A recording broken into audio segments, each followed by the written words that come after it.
June 2025 তারিখে ডোমকলের সেবা সংঘ বিশ্ব পরিবেশ দিবস উপলক্ষে একটি বিশেষ বৃক্ষরোপণ কর্মসূচির আয়োজন করে। ডোমকল বি.টি.ই. স্কুলের প্রধান শিক্ষক কর্তৃক তত্ত্বাবধানে 5টি ফলের বৃক্ষ রোপণ করা হয়। সেবা সংঘের একজন কর্ম অধ্যক্ষ জানান, বিশ্ব উষ্ণায়ন থেকে প্রতিকার পাওয়ার জন্য বৃক্ষরোপণের গুরুত্ব অপরিসীম। এছাড়া তিনি সকল ডোমকল তথা বিশ্ববাসীকে বৃক্ষরোপণে উদ্বুদ্ধ করার আহ্বান জানান। পরিবেশ সচেতনতায় এই উদ্যোগটি কেবল একটি কার্যক্রম নয়, বরং একটি আন্দোলনের সূচনা। বৃক্ষরোপণ কর্মসূচির মাধ্যমে স্থানীয় জনগণের মধ্যে পরিবেশ সংরক্ষণ এবং বৃক্ষের গুরুত্ব সম্পর্কে সচেতনতা বৃদ্ধি করা হচ্ছে। বিশেষ করে তরুণ প্রজন্মকে এই কাজে সম্পৃক্ত করায় তাদের মধ্যে সবুজ ভবিষ্যতের প্রতি দায়বদ্ধতা তৈরি হবে।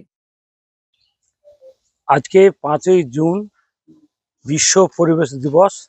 গোটা পৃথিবীতে আজকে এই দিনটাকে পালন করা হয়। সেই সঙ্গে ভারতবর্ষে এবং আমরা ডোমকলে সেবা সংঘের উদ্যোগে ডোমকল বিটিআই স্কুলের হেডমাস্টারের তত্ত্বাবধানে আমরা 5টি ফলের গাছ লাগালাম। আমরা চাই যে গাছগুলো মানুষ হোক, সুন্দর পরিবেশ তৈরি হোক এবং এই স্থলে মানুষ যেন বসতে পারে এবং ফল মানুষ ব্যবহার করতে পারে। এবং আমরা আরও চাই ডোমকলে বিশেষভাবে বর্তমান অবস্থা সবাই ভালো থাক, সেটা চাচ্ছি আমরা। এবং পরিবেশ যদি না থাকে আমরা কিন্তু বাঁচব না। এই 5ই জুন যে পরিবেশ আমাদের সরকার দিবস হিসেবে পালন করছি, তাতে আজকে গোটা বিশ্ব উষ্ণায়নের যুগ, বন্যা, খরা, বিভিন্ন মানুষ ক্ষতিগ্রস্ত হচ্ছে। আমরা যদি প্রজন্মগুলো গাছগুলো না লাগাই বা না বাঁচাতে পারি পৃথিবীকে, তাহলে আমরা কিন্তু বাঁচব না। এটা আমার বক্তব্য।